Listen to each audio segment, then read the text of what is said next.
김현식 씨의 외동딸 우희는 2년 전 끔찍한 일을 겪었다고 합니다. 우희는 서로 친구 사이인 3명의 고등학생에게 연달아 성폭행을 당했다고 했습니다. 불과 일주일 사이에 벌어진 일이었습니다. 가해자들은 우희가 동의한 것이라며 혐의를 부인했습니다. 경찰 수사 결과 3명의 고등학생 모두 무혐의라는 결론이 나왔습니다. 사건이 벌어진 장소에 설치된 CCTV. 그날 사건 직후 촬영된 영상엔 우희의 웃는 표정이 찍혔다고 합니다. CCTV를 보고서 거기서 웃는 장면이 나왔다고 해서 이거를 무혐의로 처리했다. 이거는 강간을 당한 피해자의 모습이 아니다라고 하는 거예요. 우희는 사건 이후에도 가해자들을 다시 만나고 먼저 문자 메시지를 보내기도 했습니다. 이런 정황들로 경찰은 강제성이 없다고 판단한 것. 변호인은 경찰에게 피해자인 우희의 진술에 대해 심리검사를 해줄 것을 요청했습니다. 종합심리검사 분석 결과 우희는 언어 이해, 작업 기억, 처리 속도 등의 인지 기능이 평균 이하로 낮았습니다. 경계선 지능, 지능지수 70에서 85 사이를 일컫는 것으로 비장애인과 장애인의 경계에 있는 지능을 말합니다.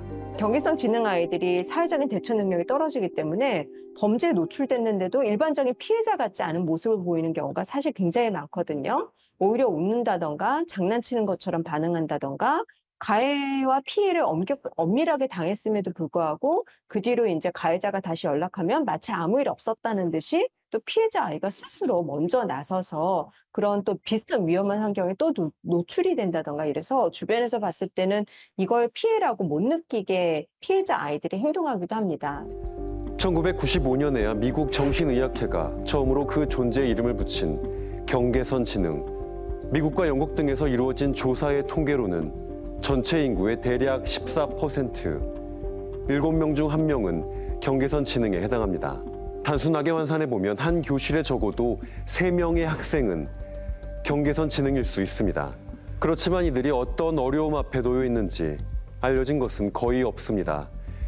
경계선 지능인들은 어떤 현실과 마주하고 있을까요? 방과 후 돌봄이 필요한 아이들이 모이는 지역 아동센터. 재훈이는 경계선 지능 진단을 받은 뒤 이곳에서 발달 속도에 맞는 수업을 무료로 받고 있습니다.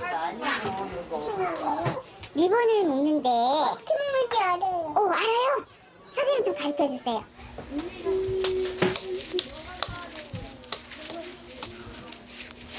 됐다. 자, 봐봐. 선생님이 이렇게 해서 이거를 어떻게 돌려서 이렇게 돌렸어. 알겠다. 기억이 안 나네. 기억이 안 나요. 다시. 재훈이는 리본 묶는 것이 어렵습니다. 잡고. 그리고 어떻게 써? 얘를 여기 사이에 이렇게 넣어야 돼. 지능은 소근육 발달과도 관련이 있기 때문입니다. 안 됐다, 그게.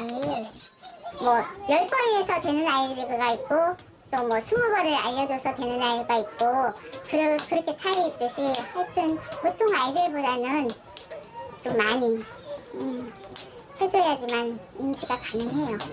그러니까 이제 12살 재훈이는 현재 4학년입니다. 여기에 그냥 아예 나와 있어요. 그러니까 웹슬러 아동용 지능 검사를 했을 때 보더라인이라고 이렇게 나와 있어요. 그래서 전체 지능의 범위는 68에서 82이고 그다음에 아이한테 적절하게 자극을 주지 않으면 학습 부진으로 이루어지거나 학습 과제 시 잦은 실수를 보일 수 있다고. 한 연구에 따르면 경계선 지능 아동이 학교를 중도에 그만둘 확률은 일반 아동에 비해 10배 더 높다고 합니다. 비장애인들을 위해 마련된 교육 과정을 그대로 따라가기에는 점점 너심에 붙여 낙오되기 쉽습니다. 하지만 장애인은 아니기 때문에 장애인을 위한 복지 혜택도 받을 수 없습니다. 그야말로 힘겹고 위태로운 경계에 선 사람들입니다. 그럼에도 불구하고 부모님들이 이 아이들을 교육시키기 위해 발버둥 치는 이유는 이들을 어떻게 교육하느냐에 따라 그 미래가 천차만별로 달라지기 때문입니다. 그렇지 않아도 배움이 더딘 아이들이 청소년기에 제대로 된 교육마저 받지 못하면 성인이 되어 사회 부적응자로 전락할 가능성이 높아지는 것입니다. 밤마다 특수교육을 전공한 협력교사나 전문성 있는 교사들이 한 분씩 더 배치가 된다든지 이게 우리 흔히 말하는 북유럽 모델들이 이제 그런 모델들인데요. 그러기에는 시간이 너무 오래 걸리고 그 사이에 느린 학습을 받는 이 결핍과 사각지대 문제들이 있잖아요. 분명히 이 아이들을 대상으로 한 하루에 몇 시간이라도 이 아이들을 대상으로 한 그런 반 시스템이 좀 운영돼서 맞춤형 수업과 교육들이 좀 제공돼야 되는 것들은 분명한 것이 아닌가. 은호 씨는 사춘기 무렵부터 남들과 다르다는 걸 느꼈다고 합니다. 친구들과 어울리는 것도 아버지에게 대답을 하는 것도 은호 씨에겐 벅찬 일이었습니다. 현재 도배일을 배우며 빚을 갚아나가고 있는 은호 씨. 부탁을 거절하지 못하고 의심을 하지 않는 스스로가 원망스럽습니다. 친구한테 사기를 좀 당해서 그 친구가 쓴 생활비 지금도 카드 청구서가 날라오는 걸로 알고 있거든요. 그 친구가 쓰고 있는 생활비, 핸드폰 요금 이런 것까지 다 저 친구 명의로 다 되어 있어요. 이제 들어보니까 뭐 옛날서부터 이제 셔틀하면서 쌓였던 그런 것들도 있는 거고 학창시절 때부터 되게 왕따를 많이 당했다고 하더라고요. 초등학교 때부터. 그래서 일단 대답을 하고 보자라는 게 자신의 방어 기제라고 하더라고요. 은호 씨에게 빚을 안긴 친구와 연락이 닿았습니다. 저 말고 다른 친구 같은 경우는 그러면은 뭐 만약에 그 친구한테 3만 원을 빌려줘요. 젤리 같은 거 이제 한 통으로 파는 거 있잖아요. 막 5,000원, 6,000원짜리 그런 거 자기가 먹던 거를 주기도 해요. 그걸로 퉁치라고. 또 알겠다 그래요. 약간 어리버리한 스타일이어가지고. 경계선 지능에 적절하게 개입을 하지 않으시면 인지 기능이 점점 더 안 좋아져요. 그래서 지적 장애로 악화가 되거나 그 평균 지능에서 경계선 지능으로 가는 경우들도 있어요. 그러니까 학교 내 학폭에 굉장히 오래 시달리는 아이라든지 그다음에 뭐 양육 환경의 방치 내지는 방임 학대 아동의 경우에도 평균 지능에 있다가 이제 어떤 교육적인 자극의 부재라든지 양육 환경이 열악해진다든지 이렇게 될 경우에는 지능이 악화돼서 경계선 지능으로 떨어지는 친구들이 있습니다.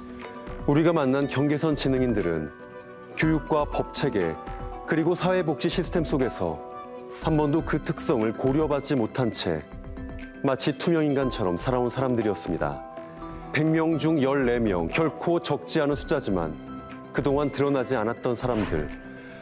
어쩌면 목소리를 내본 적 없는 당사자의 목소리에 귀를 기울이는 것이 그 시작이 될 것입니다.